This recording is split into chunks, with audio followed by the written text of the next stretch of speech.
Goeiedag agter kykers, ons is bly om weer eens saam met u te ontmoet op hierdie program Godsdiens en die Koerante, wat uitsaai vanuit die Kaap op die program Homebase TV. Homebase TV is 'n onafhanklike Christelike stasie wat poog om programme oor die Bybelse waarheid uit te saai en mense se geloof in die Bybel te bevestig.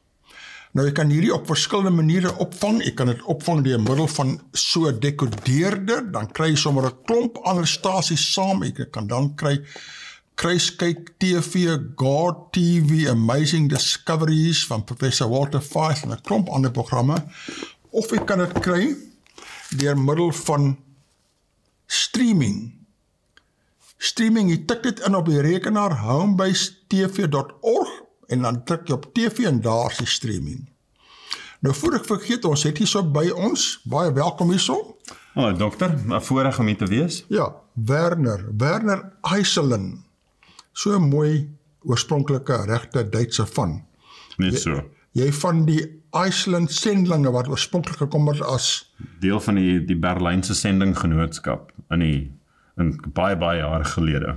Ons is baie bly vir daardie klomp Duitse sendlinge. Ek het gekry so van die magistrate hier, verskillende mense met so Duitse van. Dan vra jy oorspronklike Berlynse sendinggenootskap of ergens van Duitsland af, soos die eintlik van alle kerke, Britse sendinggenootskap, baie van hulle, daardie vroeë sendlinge het baie nageslag hier, waar baie goeie opbouende effek het op ons land. Van die 1800s af, dan ons probeer ons bes te doen. Pragtig. Nou wil ek net vir kykers sê, jy het seker gesien hierso. Ja, ek wou gevra het hier van hierdie beeldjie wat hier so staan. Ja, hierdie beeldjie is regtig iets besonders. Dit is nou die Daniel beeldjie. Ek hoop die kykers weet almal dis 'n Daniel beeldjie. As jy nie weet nie, gaan lees op, is dit Daniel 7 of waar in die Bybel praat hulle van die Daniel beeldjie? Nee, Daniel 2. Dis in Daniel 2. Hierdie is die droom van Nebukadnesar, van die kop van goud en die arms en die bors van silwer en die heupe van brons, bene van yster en voete van yster en klei wat staan op die wêreld. Dit is dis baie treffend. Ek is seker dat as hierdie op iemand se tafel staan, in 'n kantoorarea, dat daar gaan baie beslis, dan kan daar gepraat word oor die. Dit is baie interessant. Ja, in Engels praat hulle mos van 'n talking point. It's a very good talking point. Jy weet, dit is 'n baie goeie, unieke entiteit om te begin praat oor die Bybel en die Bybelprofesie en die profesie aangaande Daniel. En hierdie is nou te koop hier by Homebase, net R200 wat dit kry plus posgeld. Bestel dit, daar's nie so baie nie, en gebruik dit in die kantoor as 'n baie goeie gesprekspunt daar. Ja, hierdie moet liefs nie net staan in 'n mens se slaapkamer op die speeltafel of iets waar ander mense dit nie gaan sien nie, verkieslik nie. Hierdie is juis om 'n gesprek uit te lok. Om aandag te trek, ja. En dan en gaan lees weer op, laat jy weet presies wat is die kop, die beeld, die tone is baie maklik, en die voete net, dit is Europa daar wat dit teenwoordig. As u miskien nie weet wat dit beteken nie, kontak Homebase, het 'n hele paar DVD's en boeke daaroor, as of jy kan stuur, laat jy presies weet die profesie van Daniel in Openbaring is baie belangrik, en hier is een van die kernprofesie. Baie beslis, en hierdie is mos die beeld wat Nebukadnesar opgerig het in Daniel 3, waar Sadrag, Mesach en Abednego gevra was om voor neer te buig. Hulle het geweier en is toe in die vuurhoond gegooi, want daar was toe 'n beeld van goud van kop tot tone, wat Nebukadnesar het geweier om te erken dat sy koninkryk gaan tot einde kom. Maar die Bybel het dit voorspel en geskiedenis het dit bewys. Die koninkryk het een na die ander tot einde gekom, dus ons wag nou op die Here wat terugkeer. Dit is die volgende groot stap, die wederkoms van die Here. Ja. En as jy miskien veral vriende het of familie wat ongelowiges is, jy weet, ek dink altyd aan hierdie Bybelprofesie, dat daar die een groot aards ateïs en voormalige groot aards evolutionist, Professor Walter Ficker, jy weet, hy het gesê wat hom as ateïs in die Bybel laat glo het, was toe hy die Bybelprofesie leer verstaan het. Hierdie spesifiek van hierdie beeld, die vooruitskatting, die profesie van die Bybel, hoe dit vervul in die Bybel, en dan ook Openbaring se profesie. So dit is baie belangrik hierdie, laat mense hulle geloof weet, en baie mense verstaan dit, hulle weet nie van die profesie nie, dit is maar net daar 'n beeld, hulle weet nie die interpretasie, wat eintlik baie duidelik en maklik is, elke land wat daar kom en hoe dit vooruitgespel is daar. Nee, fantasties. Maar dokter, afgesien van hierdie wat nou aan die gang is by Homebase en die kodeerder wat steeds beskikbaar is, solank se wat ons uitsaai, dan sal dit daar wees. Waar saai ons vandag uit? Wat het dokter beskikbaar? Jong, ons het hier so 'n hele paar baie interessante berigte. Die een wat my veral getref het hier so, en wat ook so implikasie op ons het, is hierdie ene. Kyk hier so, ek moes dit 2-3 keer lees om seker te maak, ek verstaan dit reg daar. Dit sê daar SA maatskappye in die knyp. Okay, dit weet ons nie. Na byna 1 miljoen in 5 jaar emigreer. Skrikwekkend. Nou, ek weet mense emigreer, maar 1 miljoen in 5 jaar. Dis skrikwekkend. Dit is ongelooflik. Nou kom ons kyk wat sê die so kortliks. Dit sê 'n nuwe witskrif. Daar's nog 'n witskrif getiteld Suid-Afrika se breinkwyn. Nou ja. Op pad na 'n vars gesprek vir mensehulpbronleiers toon meer as 900.000 mense het vanaf 2015 tot 2020 die land verlaat. En so hierdie reken nie eers die mense in wat sedert 2021 die land verlaat het nie. Presies. Dis seker maklik 1,5 miljoen. Want die beperkings ten opsigte van COVID was eers opgehef deur die loop van 2021, as ek nou als reg onthou. Ja. So hierdie kan nou baie meer wees. Dit is definitief baie meer reg nou, né? Dan gaan hy aan, luister die verslag is mense van 25 tot 40 jaar die meeste geneig om die land te verlaat. Ouer mense wat die finansiële vermoë het om te emigreer, sal dit ook doen, luister die verslag van Bril. Dan eindig hy af hierso, waarheen gaan Suid-Afrikaners? Die meeste Suid-Afrikaners wat die land verlede jaar verlaat het, okay, dis nou laas jaar 2020, né? Neskop in Brittanje, in Engeland. Australië die tweede meeste en Portugal die derde meeste Suid-Afrikaners gekry. Daai is interessant. Ek het nie dit verwag nie. Ek daar was so baie mense na Portugal, maar ek het nou onlangs het ek gehoor van mense en dis nie net die Portugese wat soontoe gaan nie. Die destydse winkeliers, dit is Afrikaans sprekendes wat dan ook gegaan het na Spanje toe byvoorbeeld. So dit gebeur beslis. Nou ek sou ook gedink het dat Amerika tel minstens onder die eerste 3, nogal nie, ek was ook baie verbaas daaroor. Werkvisum vir geskooldes is die algemeenste metode wat Suid-Afrikaners gebruik om te emigreer. Dit dui daarop dat 'n groot deel van die aansoekers sterk tegniese vaardighede het. Ja. Nou toe ek hierdie lees, toe dink ek aan Homebase, want ons voel het ook hier, jy weet, baie van die mense, die kykers wat my al gekontak het, deur die jare, is nou oor see, en jy kan nog steeds met WhatsApp met hulle kommunikeer, in Australië, of daar so in Nieu-Seeland, of Amerika, of wat. Maar die telefoonnommer is skielik anderster, selfe persoon, ander telefoonnommer, en nou is hulle in die buiteland. Ja. Nou, dit raak ons ook hier, want ons verloor hulle bydraes, baie van hulle het gereeld gegee, party van hulle nou gelukkig gee van hulle nog, ek het juist laasweek gepraat met een van ons voormalige kontakte in Amerika, Dr. Gerard van Wyk, en hy vra toe vir ons Swift code en al die tipe dinge daar, om ook 'n bydrae te maak. Nou jy moet weet, as hulle gee $1,000, die koopkrag daarvan is soos R1,000, maar as hulle dit hierin stuur, dan sit amper $20,000, soos ek hoop van die oorseese kykers kyk en maak nog steeds 'n bydrae vir Homebase, want hier het ons ook baie geslaan en geraak hierso, ons kykers wat oorsee verdwyn. Baie beslis. En wat ons nog geraak hierso is, Ek praat nou die dag met ons rekenmeester hier so Bernhard Branders, en hy sê baie van die ouer mense met die beperkte pensioen wat hulle kry, SASSA mense kan amper nie meer gee nie. Hulle moet hulle bydrae stop en ander se besighede maak toe. Mense verloor hulle werke.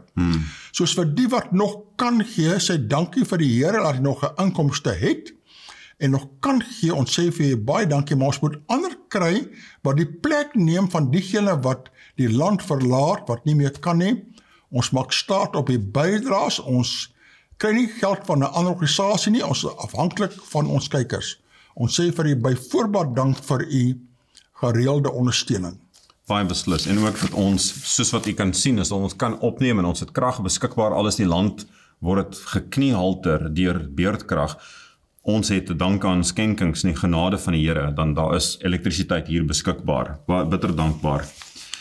So verdere berigte oor hier, of kommentare wat die lesers gemaak het, amper 1 miljoen vaardighede het dus die land verlaat. Dis nou in kommentaar op daai einste berig.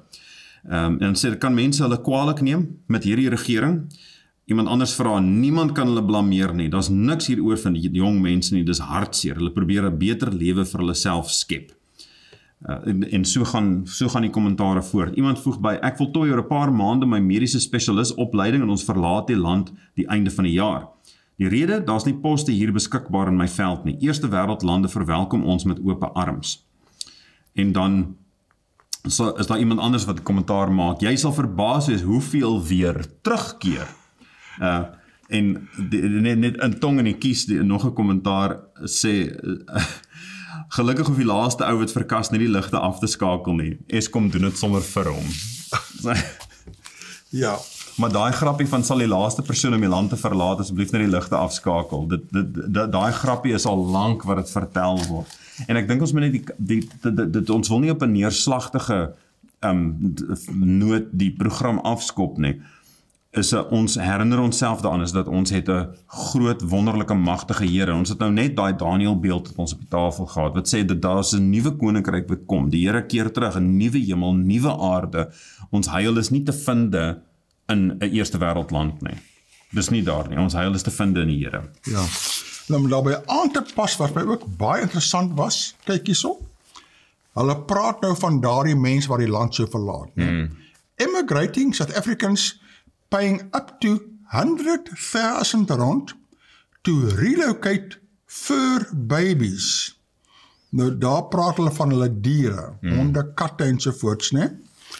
Patricia Varana Naidu and her husband Raishan paid $49,000 for 2 seats on their one-way flight from Johannesburg to Wellington, New Zealand.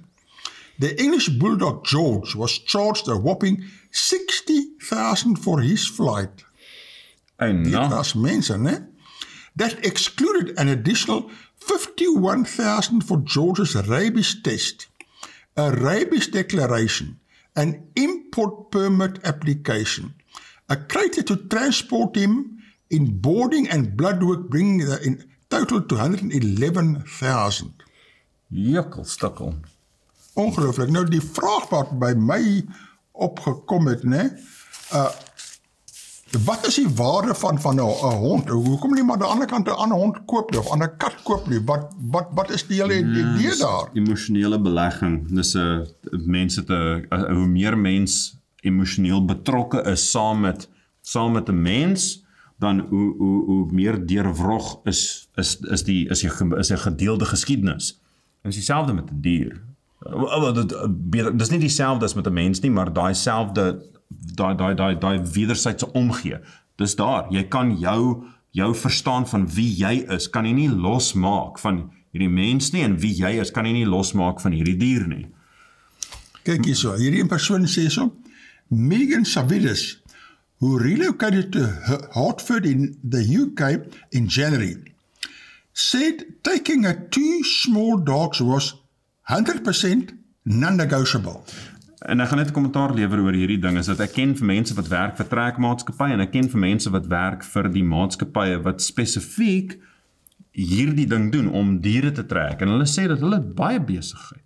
Dit gaan volstoom vorentoe, en die mense wat die trekmaatskappy reël, dis net mense wat eintlik hulle goedere saam oor see vat. Daar's baie mense, en ek het vriende wat dit gedoen het, hulle het niks oor see getrek nie, hulle het net die goedere wat hulle aan hulle persoon gehad het, hulle net die tasse wat hulle kon dra, het hulle gevat. Daar's nie soos 'n vraghouer met 'n bank en 'n klavier en sulke goeders wat hulle saamgevat het nie, niks. Ek, my rugsak en daar gaan ek. So, daar's soos baie mense wat die wêreld vol rondtrek. Ja nee, dit wys jou net, en interessant wat jy praat, die emosionele betrokkenheid met 'n dier.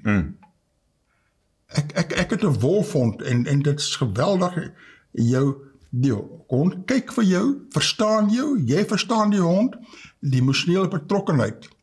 Ek het voorheen vir kykers hier vertel, die hond het onder my wiele beland en ons moet besluit, moet ons die hond uitsit of nie, of wat? Maar toe is die vraag, okay, jy kan altyd nog 'n hond kry, maar gaan jy so 'n hond kry wat aanpas by jou gesin, wat 'n goeie waghond is?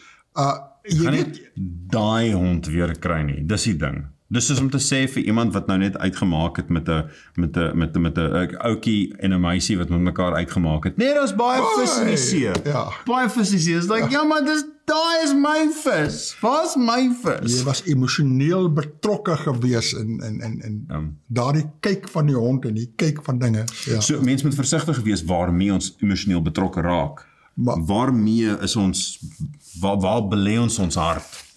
Wat my ook elke keer 'n wonderwerk is, as ek so na die diere kyk en die betrokkenheid met diere is, laat die Here die diere geskape het vir die mens.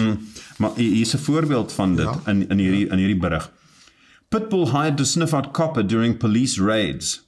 The city, there's no in Kaapstad, the city has added another member to the K9 team to help combat rising cable theft. According to the city, the arrests made by the metal theft unit have risen since November last year. And also, they'll say that despite the horror story aligned with this breed of dog, the city has managed to train and hire a pit bull by the name of Jackson that would be responsible for sniffing out copper during raids. Ek gaan net vinnig sê, daar is gruwelverhale oor allerhande goeters, en ek wil, laat ons nou nie pitbulls, of soos sommige mense hulle noem 'n varkond nou slegte naam gee. Daar is, dis is om 'n slegte naam te gee. Jy moet pas op, want hierdie varkhonde is my vrou se gunsteling honde, so jy moet versigtig wees wat jy nou hier sê, want as jy luister en jy sê is verkeerd, dan gaan jy in die moeilikheid wees. Ja, maar daar is gruwelverhale oor allerhande goeders wat beskikbaar is. Dit is soos om die grootste oorsaak van padsterftes is voertuie, byvoorbeeld. Jy weet, soos, hulle moet wel almal ontslaa raak. Mens kan nie so dit redeneer nie, maar dis net in staande. Donated to the unit, Jackson, 5, was trained to detect missing people by his previous owner. Being adopted, he was then trained to detect narcotics and was the only K9 who could imprint on copper, met ander woorde kan identifiseer. En die kommentaar wat gemaak word deur die hoof van veiligheid en sekuriteit, in our efforts to stem the tide of damage and theft of infrastructure, we added him to our team. Jackson is loved by everyone except thieves and bucket shop owners. So, Pyke, mag Jackson 'n bekroonde loopbaan hê by die stadsraad? Wel, ek is baie bly vir daardie brug, want ek het nie geweet jy kan hierdie honde die varkhonde oplei nie. Hulle lei jou op. Jy volg hulle. Ons hond wat ons daar gehad het, voor hy nou oorlede is, die varkhond, hy volg sy eie kop. Toe hy daar aankom en hy loop, hier is 'n swembad voor hom, hy loop reg deur die swembad, deur die water aan die kant uit. Hy gaan hom nie laat voorsê of wat ook al nie. So my baie interessant dat daardie honde ook daar so geleer kan word. Ja, hier is nou nog 'n berig oor diere. En soos ek sê, as ek oor diere lees, dan dink ek oor die skepper van die diere wat hierdie wonderwerke daar vir ons beskikbaar gestel. Kyk hierso. Woman convicted in dog napping case sues Lady Gaga over $500,000 reward. Nou is baie interessant hierso. Dit sê so, Lady Gaga took to Twitter with a desperate plea on February 26, 2021, less than 48 hours after robbers stole her 2 French bulldogs and shot the man who had been walking them. My beloved dogs, ja, Dis in Amerika, dis nie net in Afrika. Nee, Amerika het ook vol van, hy het ook sy gruwels. Ja, nou ja, né? My beloved dogs Koji and Gustav were taken in Hollywood 2 nights ago. Hollywood vir ander plekke. I will pay $500,000 for their safe return, she wrote. If you bought or found them unknowingly, the reward is the same. Jennifer McBride returned the dogs about 80 minutes after the pop store's tweet, bringing the 2 pooches to a Los Angeles Police Department station. 2 months later, she was arrested and charged after police said she knew the father of one of the suspects. Oh, vet. Ja. Skelm nie, jy kan nie vir iemand beloon met 'n skelm is soos dit nie. Ja, nou ja. Nou, toe hulle uitvind sy het gesteel, toe wou Lady Gaga nie die $500,000 oorbetaal nie. Nou maak sy 'n hofsaak teen Lady Gaga, omdat Lady Gaga nie 'n belofte wil nakom om die beloning oor te betaal so wat sy beloof het nie. Maar sy het die dinge gesteel daar. Nou ja, maar wat my gevang het hier was die $500,000 wat sy bereid is om te hoes vir dit. Ja, nou die waarde van 'n hond. Ja. World Wildlife Day celebrated with happy hop for leap roach. The city celebrated World Wildlife Day this year on March the 3rd by sharing the discovery of a small jumping cockroach known as the leap roach at its Steenbras Nature Reserve, the first of its kind found in the nature reserve and the only roach with the ability to jump, 'n springende kokkerot. Is nie ietsie wat baie mense gaan beïndruk nie, maar dit sê dit is endemies in Tafelberg. They were first discovered in 2006 at the Silvermine Nature Reserve by Mike Picker and Jonathan Colville, both from the University of Cape Town at the time, who explained that leap roaches typically jump among plants much like grasshoppers do. Nou, daar's net nog 'n kommentaar wat ek wil byvoeg hier aan die einde, wat een van die ontdekkers van dit gesê het. Colville said leap roaches had evolved wide protruding eyes to improve their vision, a second joint at the base of the antenna to help stabilize it during jumps, and highly modified limbs to facilitate the jumping motion. Ek is nog steeds van mening dat om te sê dat dit so gebeur het is maar bietjie enthousiasties. Die feit van die saak is dat dit is eerder dat die Here dit geskape het op daai manier, as wat die verandering van self op een of ander vreemde manier plaasgevind het. Want al is daar 'n ekologiese nis vir 'n dier soos daai, waar kom die genetiese inligting vandaan om die verandering teweeg te bring? Die Darwin se metode werk net deur om goeder weg te vat. Daar moet bestaande genetiese materiaal wees vooraf om mee te werk. Maar dis nie instaande. Ja, daar is nou die groot debat net wat het gekom van selwers of van God as skepper in elk geval. Nou om te gaan na 'n heel ander onderwerp. Hierdie berig se opskrif daar is Freddy kills 190 in Malawi. Dit is baie doodskuste daai. Ja, en daar staan 'n man by al die doodskuste. Ek dink eers dis Freddy daardie wat nou so baie mense doodgemaak het. Dis is 'n bietjie baie, né? Maar toe ek nou so lees en ek wil vir kykers vra, wie dink julle is hierdie Freddy? Van wie hulle praat. Party sal miskien weet, maar Freddy, wat 'n Freddy? Wie is hierdie Freddy? Nou om te antwoord sê hulle hierso in die beginparagraafie Cyclone Freddy. So sy eerste naam is Cyclone en sy van is Freddy. Dis nou ook interessant, né? Nee, daarom nee, dit is hierdie groot tropiese storm wat arme Malawi nou so verskriklik laat skade ly het. Dit is 'n tragiese gebeurtenis. Ja, nou sê hulle, one of the most powerful storms ever recorded in the southern hemisphere has killed 190 people in Malawi after ripping through southern Africa for the second time in a month, Malawi's government said yesterday. Nou kyk, al hierdie storms, dit sê hierso, né? One of the most powerful storms ever recorded in the southern hemisphere. Die dinge die natuurrampe word erger en erger en erger. En okay, 190, dis maar min, kyk na al die ander daarso. Maar die vraag is nou net, wat is besig om met die natuur te gebeur daar? Wat moet ons daarin leer? Maar die wêreld kom tot einde. As mens kyk na die aardbewing wat in Turkye en Sirië dan plaasgevind het, die sikloon en aardbewing in Nieu-Seeland, binnekort dan gaan ons weer hoor van brande in verskillende plekke, hierdie drama duur voort. Ek het 'n berig ook wat in dieselfde saak van praat. Cyclone Freddy, packing powerful winds and torrential rain, killed at least 70 people in Malawi and Mozambique on its return to southern Africa's mainland, authorities said yesterday. More than 60 bodies were found during the day in southern Malawi where heavy downpours triggered flooding, according to the Red Cross.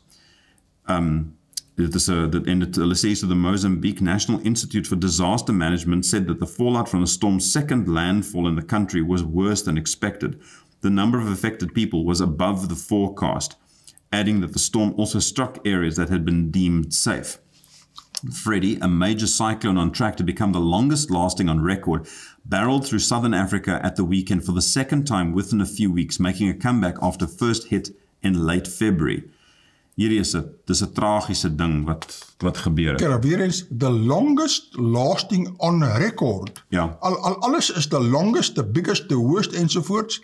'n Mens moet hierdie tekens bietjie dophou. Dit is abnormale tekens wat hier gebeur. Ja, nee, dit is 'n tragiese gebeurtenis. Absoluut. Nou, ons gebede is met die mense wat dan deur hierdie moeilike tyd moet gaan. Hier is nog 'n bruggie. Cyclone Freddy's trail of death. Dood en verwoesting wat daar volg, né? En daar's die prent van die mense wat by die riviere en daarso probeer kyk wat hulle kan kry, looking for items to salvage, alles wat weggespoel is. Uitermate tragies. Nee, dit is. Maar ons praat nou hierso van die drama wat plaasvind in Afrika, en ek het nou genoem van die aardbewing. Al 100 miljard Amerikaanse dollar is die koste van die skade na die verwoestende aardbewings in Turkye. Dis meer as 1800 miljard rand. Dit sal dit oorskry, het 'n amptenaar van die Verenigde Nasies se ontwikkelingsprogram gister op 'n media-inligtingssessie voor 'n groot skenkerskonferensie volgende week gesê.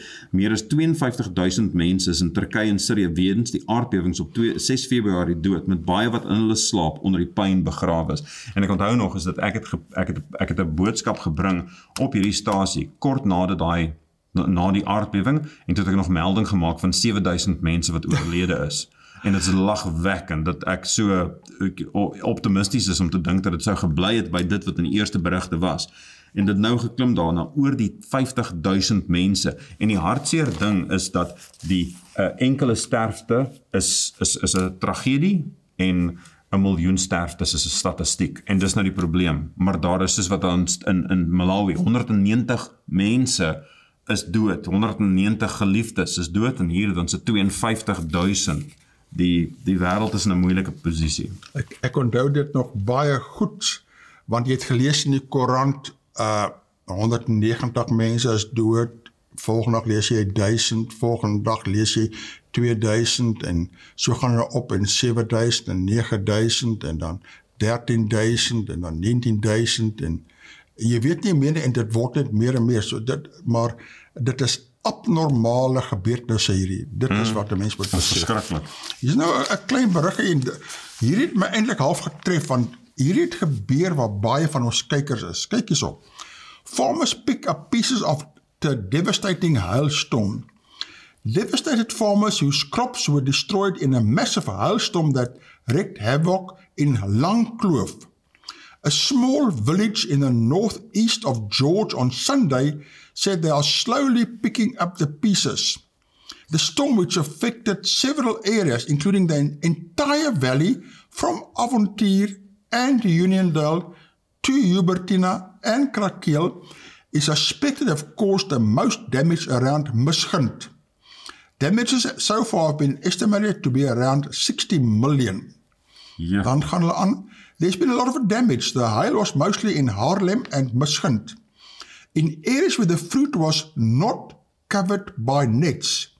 Massive damage has been done. Between 25,000 and 35,000 bins have been destroyed. Nou weer eens, as heel veel van ons kykers hier in hierdie Langkloof area, Dit is verskriklik. Nee, dit is verskriklik. Mense hart gaan uit, maar mense hart gaan regtig uit na hulle toe. Dit is vreeslik. Dit gaan hulle bydraes aan Homebase affekteer hulle werkers en al die tipe dinge daar, soos sterkte aan die langkloof mense. Nee, verseker, dis hulle vermoë om kos op die tafel te sit, word ernstig hierdeur geraak. Maar, as daar een ding is wat ons al geleer het van die langklowers, en dit is dat hulle gaan nie vinnig opgee nie. Hulle is taai mense, hulle brei vir hulle hart in die langkloof. Ja, baie dankie vir die langklowers en hulle wonderlike vrugte daar. Sterkte, ons dink aan julle. Dan wil ek hierso oorgaan na 'n ander ene wat my hierso, beteken is die opskrifte wat jou vang. Jy weet, kyk nou hierdie Koran se opskrif, hierdie kom hierso uit City Press. This is God's plan. Nou, as ek daardie lees in 'n sekulêre koerant, dan wonder ek altyd, wat gaan nou kom hierso?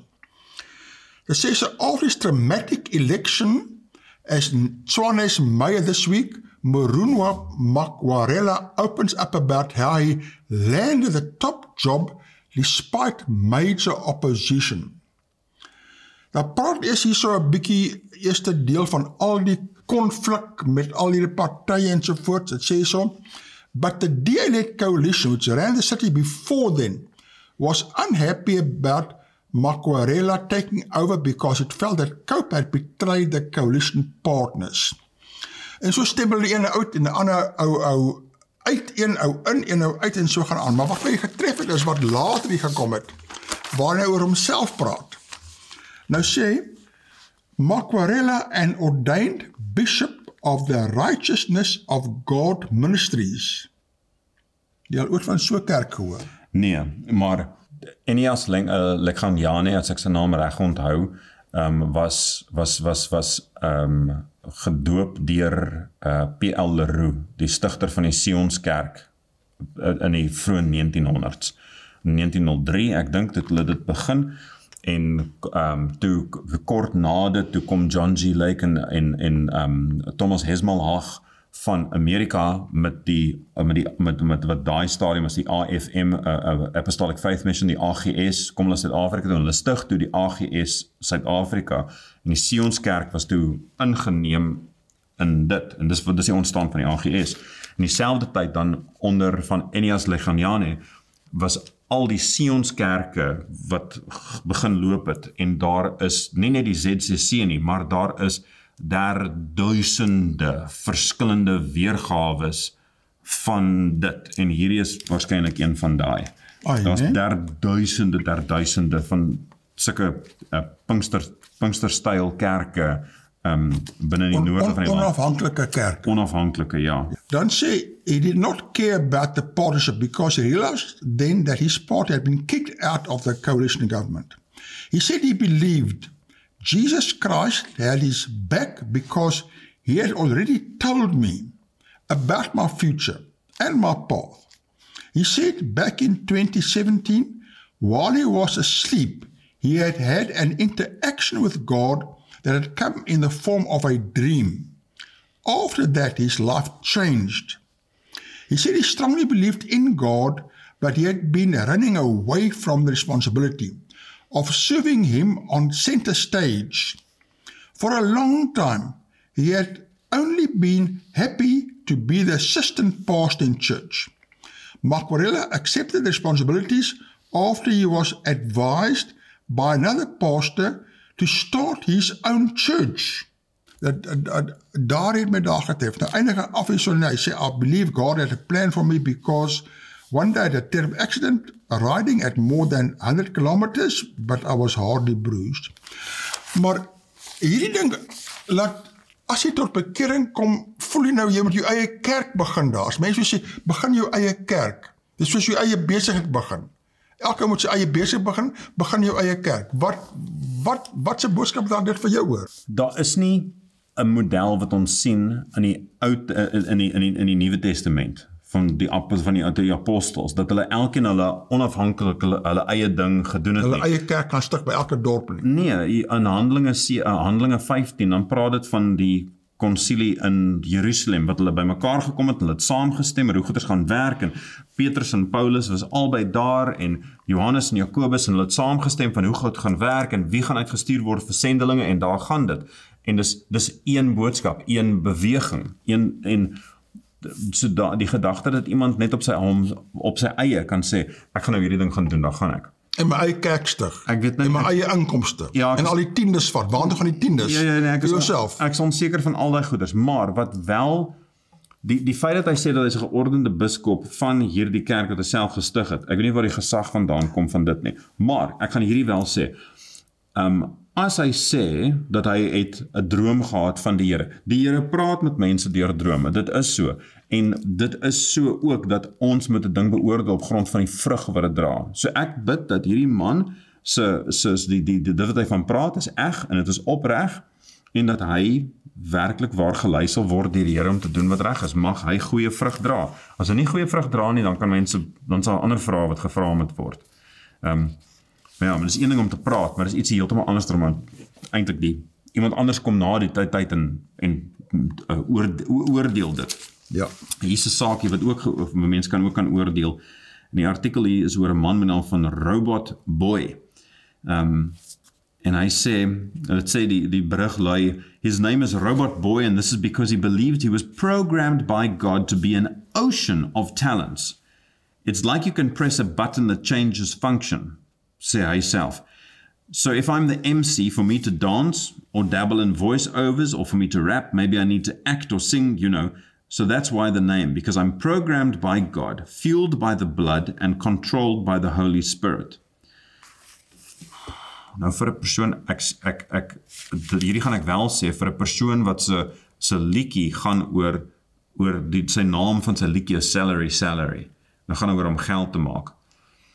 'n Persoon wat se klem is om dit te doen, en wat sê dat hulle word aangedryf geprogrammeer deur God, aangedryf deur die bloed, hulle brandstof is die bloed, en beheer deur die Heilige Gees. Dit klink vir my so net so 'n klein bietjie godslasterlik. Ek dink is dat Jesus sê is dat die bloed van Christus reinig ons van alle sonde.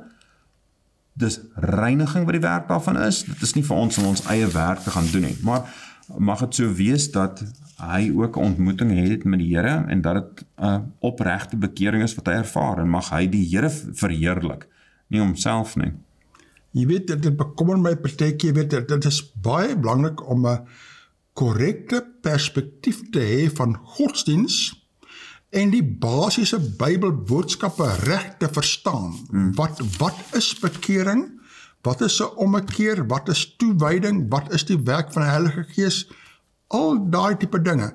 Te veel mense dweep met godsdiens, of hulle gebruik dit, stig jou eie kerk, maak miljoene, ons het hoeveel berigte wat nog aangaande is, mense in die tronk daar, wat hulle eie kerk gestig het daar, en dan verkrag hulle gemeentelede, gaan te kere en so voortstaan, en dit is 'n totale aberrasie van die werklikheid van godsdiens. Maar die ding wat vir my bekommer is, dit wat hy sê, is al klaar nie Bybels nie. Wat hy sê, dat hy is 'n robot geprogrammeer deur God. Nee, God gee vir ons vrye keuse, en dit is juist die punt, is dat ons moet kies vir die Here, en eerder is wat ek is nooit net outomaties gebeurde ding, God het my so gemaak, want dan val ek terug op die ding van the devil made me do it, type storie, dan dis dieselfde. En die wat hy sê, ek het klaar genoem is van wat hy nou glo dat die bloed van Christus dryf, dis godslasterlik, ek sê maar dit is 'n wanbegrip van godsdiens, wanbegrip van die elementêre basiese beginsels. Totaal, en as hy sê hy is beheer deur die Heilige Gees, nee, die Heilige Gees dit oortuig ons van sonde en geregtigheid en oordeel, en leer vir ons om herinner ons aan alles wat Jesus vir ons geleer het. Dit getuig van dit. Ek is nie beheer deur dit om 'n vertoning te gaan lewer. Jy weet, musiek te maak, en dit sê so verder, the all-round entertainer has been in the industry in some form or another for 8 years. So hy sê dat hy is of 'n komediant, of hy maak musiek, of hy doen mode en goed soos daai. Jy kan nie godsdiens misbruik soos dit nie. Jy weet, my vraag is baie keer in sulke gevalle, ja, hy het daar 'n gees, maar wat se gees? Is dit die korrekte gees? of is dit 'n namaaksel van die waarheid daarso? Dit is baie belangrik. Nou ek wil nou vir kykers hierso 'n video wys wat hier inpas of aansluit van mense wat 'n totale wanbegrip het van die mees elementêre beginsels van godsdiens en die goddelike boodskap daar. Ja. Absoluut. Nou kyk nou hierna en sê my wat dink julle nou van hierdie videoklip? En dit is werklik, hy is nie gefotoshop of wat ook al sover ek weet nie, dit is 'n werklikheid. Nee, dit is nie, dis eg. Dit het so gebeur. The same way the Christians are waiting for Jesus to come. We are not religious. We can't wait for Jesus to come. We are Jesus ourselves. We are going to clean that place. Nou wat dink jy nou daarvan? We can't wait for Jesus to come. Met ander woorde, jy moet nou alles reg tooi. En dan die afsluiting, we are Jesus ourselves. Vat die gesag oor van God, in die plek van God. Is dit nie godslasterlik nie, maar dit is 'n totale wanbegrip weer eens, wat die Christelike godsdiens behels. Dit is uiters godslasterlik. Uiters. Ek sprakeloos. Ek is heeltemal sprakeloos. Maar die benadering is dat, of weer eens, ek wil dit hê vir myself, ek ten koste van jou. Ja. Dis eintlik hier, dit is nie die God wat ons dien, ek ten koste van jou, want dis wat hy nou sê, ja. Hier het ons te doen met die beplande stakings en oproerigheid. 20 Mei, nee? 20 Maart. 20 Maart. Ja, daai maandag. En so dit is, ek ben sprakeloos. Mag die Here vir hom genadig wees en hom vergewe, want hy weet duidelik nie wat hy doen nie. Hy weet duidelik nie. Hy het geen begrip wat hy doen nie, maar geen begrip van die Christelike godsdienst nie. Dis absoluut skokkend kommentaar daar. Here, wees ons land genadig. Nou, kyk hierdie enetjie wat so, ek wil nie sê dit pas daarby in nie, maar kyk hierso, is tekenprent. Jy weet dominee, ons het 'n minister van elektrisiteit, maar geen elektrisiteit nie. Wat's volgende? 'n minister van integriteit. Want daar bestaan nie integriteit eintlik nie. Nee. Nou, hierdie Julius Malema moet 'n bietjie leer van integriteit en wat die Bybel eintlik sê oor hierdie dinge. Red 'n volk. Red 'n volk. So hier is ietsie anders, dat wys net van die goddelose stand van sake. En hierdie is nou in die Kaap. Goeieste. Booswigte en vandaal het al 15 keer van jaar op hulle kerk toegeslaan, maar gemeente op die Kaapse vlakte sê niks gaan hulle keer om die Here te dien nie. Die diewe byt veral beurtkrag uit en stroop dan die Eureka Lutherse kerk in Elsiesrivier leeg. Hoeveel keer? 15 keer al? 15 keer. Dit sê hier, hulle het selfs 1 keer op die preekstoel ontlas. Ek skaam my om dit enigstens te lees. Die voorsitter van die kerkraad is die voormalige WP rugbybaas Tello Wakefield. Hy raam dit gaan 'n R250.000 kos om al die gesteelde goedere te vervang en die skade aan die kerk te herstel. Om te help geld insamel gaan Wakefield van sy rugby aandenkings verkoop. Dit sluit in truie van spelers soos Robbie Fleck, Tox van der Linde, Bob Skinstad en stewels van spelers soos Bram van Straaten, Cheslin Colby, Gio Oplon en Jason Little. Mense kan vir my 'n offer maak vir die goed, hulle kan my bel, dis swaar om daarvan afstand te doen, maar dit gaan 'n goeie doel. Dit gaan vir die heropbou van ons kerk, want ons het nie die geld nie. Ten spyte van alles is ons vasberade om die woord van die Here te verkondig. Ons glo ons is daar met 'n doel geplaas. Die gemeente is 111 jaar oud, ons vier ons kerkgebou se verjaarsdag binnekort. 4 gaan ons hom vier.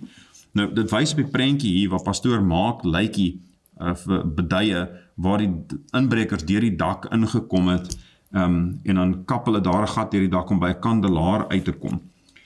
Pastoor Maak Lykie sluit aan by Wakefield se vasberadenheid om die kerk te laat voortleef. Die gemeente sê hulle gaan nie weggedryf word van die huis van die Here nie. Hulle sal kerk hou hier, ongeag wat ons mag deurgaan. Ons geloof is in die Here. Ons kan nie 'n God dien en nie op hom vertrou nie. Mag hulle geseënd wees met die werk wat hulle doen om 'n helder brandende baken van lig te wees op die Kaapse vlakte, ten spyte van. Wys net weer eens, en ons lees so dikwels van daardie berigte en baie van daardie soortgelyke berigte van inbrake by kerke kom ons is by uit nie, maar mense moet so ver as moontlik hulle kerke beskerm daar op alle moontlike maniere, maar dis tragies wat daar gebeur, nie? Maar dis, ek wil net iets noem hier, wat eintlik vir my tref uit hierdie uit, is dat die voorsitter van die kerkraad besluit om van aardse goeders ontslae te raak ter wille van die diens van die Here, en ander ouens, die diewe, het nou die diens van die Here hulle maak inbreuk daarop ter wille van aardse goed. So daai is die twee verskillende rigtings wat die wêreld in loop. I mean, die een lot is besig om mammon te dien en die ander lot is besig om van die mammon ontslae te raak ten einde vir die Here te dien. Dis eenvoudig, dis die duidelike ding van die twee kante wat in daai verhaal afspeel. Jong, ja, nog 'n berig wat my so getref het. Twee dinge, die prent. Kyk nou daardie prent daar. Dis vreeslik. Kan niks meer akliger kry as dit. Nou, hoeveel hande, kyk die mes daar, lyk soos die duiwel self, as die duiwel. Maar ek sê dit so, Scream fliek gul 'n 6de keer in SA teaters. Gruwel vrate. Wat 'n woord.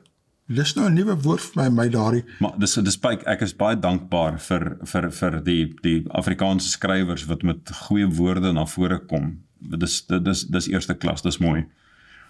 Dis nou mense wat van gruwels hou en gruwelflieks hou. Gruwelflieks aanhang. Hulle word 'n vraag daaroor. Ek het nie geweet dis moontlik nie. Kan uitsien na 'n nuwe aflewering van Scream wat van dese week na rolprentteaters terugkeer. Dit is die 6de fliek in die gewilde gruwelreeks. Hoe kan 'n gruwelreeks gewild wees, né? Ja, maar daar was 'n reeks 'n rukkie terug wat mense vir my van vertel het wat hulle gaan kyk het. Ek kan nie daarin vat met 'n tang nie. Ek meen my verbeelding is seker net te veel of ek is te veel van 'n bangbroek. Ek durf nie waag naby een van die goed. Ek het nog nooit een van hierdie reeks gesien nie. En dan vertel hulle van die ander dinge, van dan is dit die horribale dinge wat mense aan hulle self moet doen ten einde van 'n lokval te ontsnap, en dit is net, hoekom op dese aarde wil jy jouself blootstel aan enigiets soos dit? Vir wat? Vir wat? Skokkend. Kyk hier.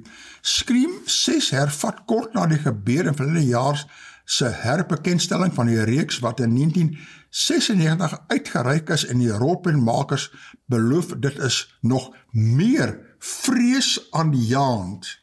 Nou jy weet, toe ek jonk was, het van my vriende gekyk na die tipe rolprente. En dan sê hulle in die nag kry hulle nagmerries van die rolprente. Hulle kan nie reg dink nie. Hoekom wil mense hulle verstand besoedel met al hierdie goeders? Ek kan dit nie verstaan nie. Wat jou nagmerries gee. Maar die mens lyk by sommige mense soek die duiwel self. Hulle wil duiwel uitsoek uit die ding uit. Ja, dit is malligheid. Dit is malligheid. Gepraat van vreemde dinge wat gebeur. Daar is 'n prentjie hierso wat sê kraakvars vir Krishna. Hindus met offerandes beer vorentoe om 'n motor met 'n idool. Seker moet ons sê 'n afgod eerder as idool. Ek is nog nooit gehoord van 'n woord idool. Ons sien nou net hoe mooi is daar's sulke mooi woorde wat nie skepings wat mense met 'n verdag kom. Nee. Maar laat jy 'n punt sê, ek ken ook nie die woord idool nie, maar ek vermoed dit word in die plek gebruik van afgod, want as jy gebruik die afgod, dan is dit mos afgode dienaars, en jy mag nie sê ander gelowiges afgode dienaars nie. Daar was al hofsaake daaroor gewees, veral met Hindus wat iemand gesê het, hulle is afgode dienaars. Soos nou is dit ander name wat hulle gebruik daar, om die afgode diens daar so nou, jy weet, te bedek wat eintlik daar aangaan. Ja, dat is 'n goeie punt. Goeie punt, dankie. Dokter kan meer polities korrek as ek dink. Maar dit is die wysheid wat kom met die grysheid. Maar dit is die politiese korrekte woorde wat hulle probeer gebruik om die werklikheid te bedek wat eintlik daar agter sit. Ja, die versagte weergawe daarvan. Ja. So, Hindus met offerandes beer vorentoe om 'n motor met 'n afgod van die god Krishna te bereik gedurende die Holi-fees gister in Kolkata in Indië. En ek het nie vreeslik baie geweet van die Holi-fees aanvanklik nie. Ek het net geweet van hierdie ding wat hulle doen, wat hulle almal so met kleur gaan spat. Hierso is nog 'n prentjie daarvan. Festival of Colors. Hindu devotees take part in the religious festival of Holi at a temple in Nandagan village in a state of Uttar Pradesh, India. So daar is 'n treffende prentjie. En net so 'n klein bietjie inligting ten opsigte van Holi. Ek gaan dit hierso vir julle lees vanuit 'n berig wat geplaas is deur die BBC. And it said that Holi marks the end of winter. It's a celebration of love and new beginnings, and it's also quite messy. It's best known for its bright colors.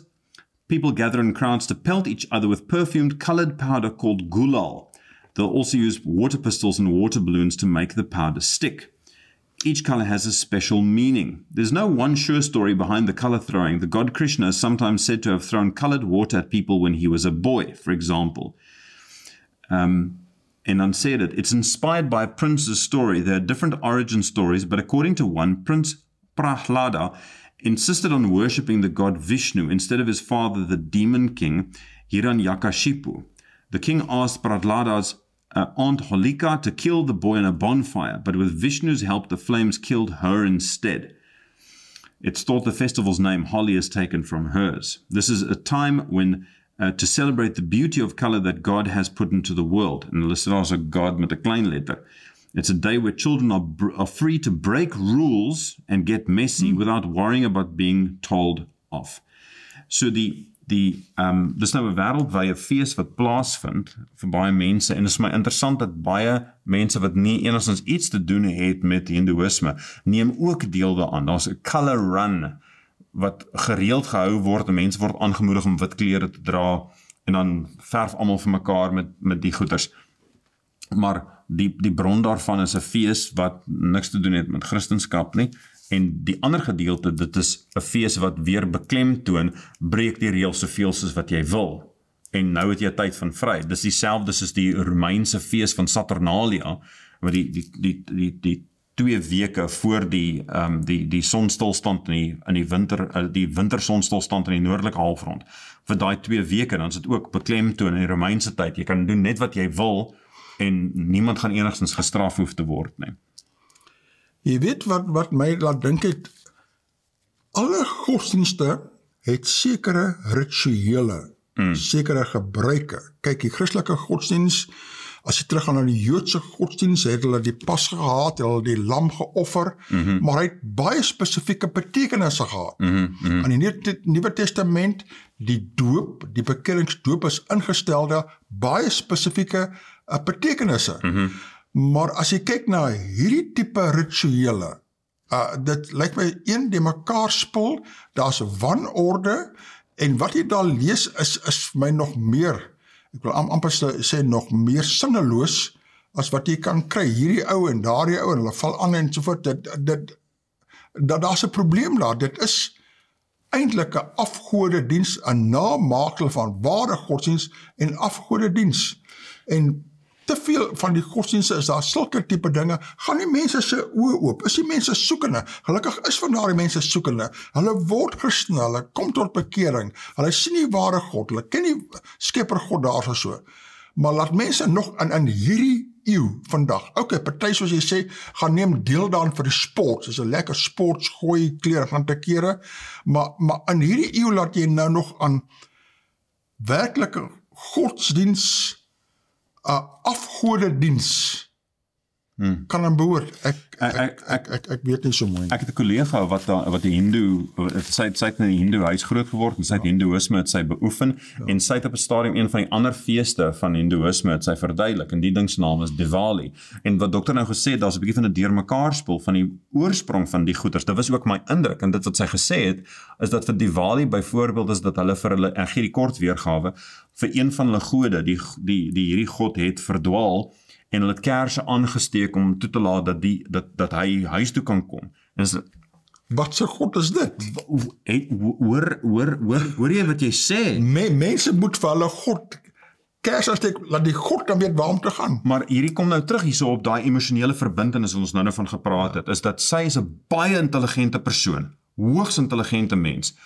Maar sy het haar intelligensie, wat sy nie daai ding bevraagteken nie, sy het daai laat hang vir so kort rukkie, en sy het bereid om voort te gaan met die op grond van die emosionele verbintenis. Dit is soos mense wat ons nou vroeër gelees het, wat R111.000 uitgee, vir hulle hond om saam met hulle te reis oor see. Hoekom kry hulle een daar nie? Nee, want ek het belê in hierdie, ek is lief vir hierdie hond. Maar as ekonomies gesproke, dan maak dit nie noodwendigerwys sin nie. Maar dis die ding dit is nie 'n ekonomiese vraagstuk, dis 'n emosionele vraagstuk. Dieselfde soos godsdiensgoed wat mense hulle self mee betrokke hou. Dis emosionele ding. Daar's dus geen rede onder die son van hoekom mense nou paaseiers gaan uitdeel naby in die tyd wat Jesus gekruisig was nie. Of nog minder om te sê dat dit het 'n verbintenis met dit. Dis emosionele verbintenis wat mense het en hulle doen dit want is lekker. Dis nie te sê dis akkuraat of heilsaam nie. Wel, daar het Christus gekom om die waarheid te verkondig tussen al die dwaalleer, dat mense kan verstaan en hom aanneem as die skepper. Want hy is barmhartig en hy's liefdevol en hy's nie wispelturig nie. Die Here vra ons om niks te doen wat arbitrair is, net omdat hy's lus daarvoor. Glad nie. Glad nie. Alles wat die Here vir ons vra om te doen, die Johannes praat daarvan, is dat sy gebooie is nie swaar nie. En dit is immers tot ons heil. Kyk, ek het nou hierso nog 'n berig, nog 'n prent, ook in daai lyn, nee, presies dieselfde nie, maar kyk nou hierso. Hier's nou ook weer hierso, kyk, daar's sommer 'n vuur wat hier brand, en daar's nou smoke. Ek wonder of dit nou holy smoke is, of wat ook al, maar kom ons lees hierso. Hulle sê, a Buddhist monk throws salt on a large bonfire of wood and Japanese cypress leaves at the fire walking festival, called Hiwatari Matsuri in Japanese, at Mount Takao in Tokyo. The Hiwatari Matsuri or fire walking festival is a ceremony of purification known as Ogama. Nou is daar nie beter purification, eintlik jou hart moet gepurify word, en nie jou liggaam so seer nie, ek weet nie, held on the second Sunday of March every year, and is part of the training of Shugendo, a religion unique to Japan that combines Buddhism and ancient mountain worship.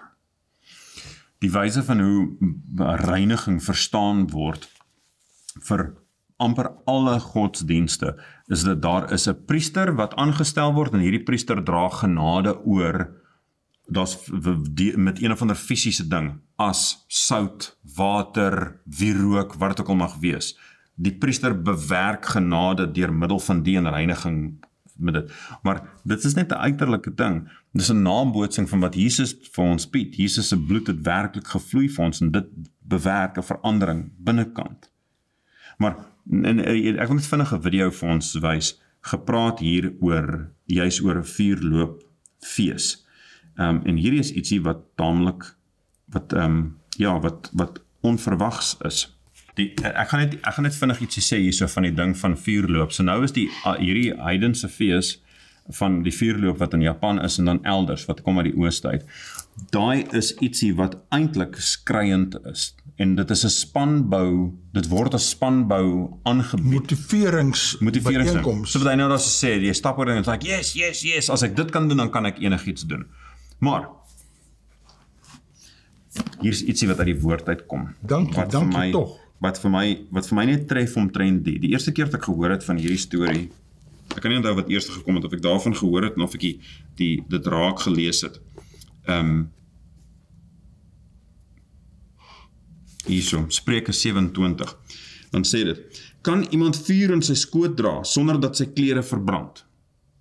Vuur in jou skoot, met ander woorde, met welles. Kan mens met welles rondloop, sonder dat dit 'n implikasie het op die res van 'n mens? Of kan iemand op gloeiende kole loop, sonder dat sy voete brandwonde kry?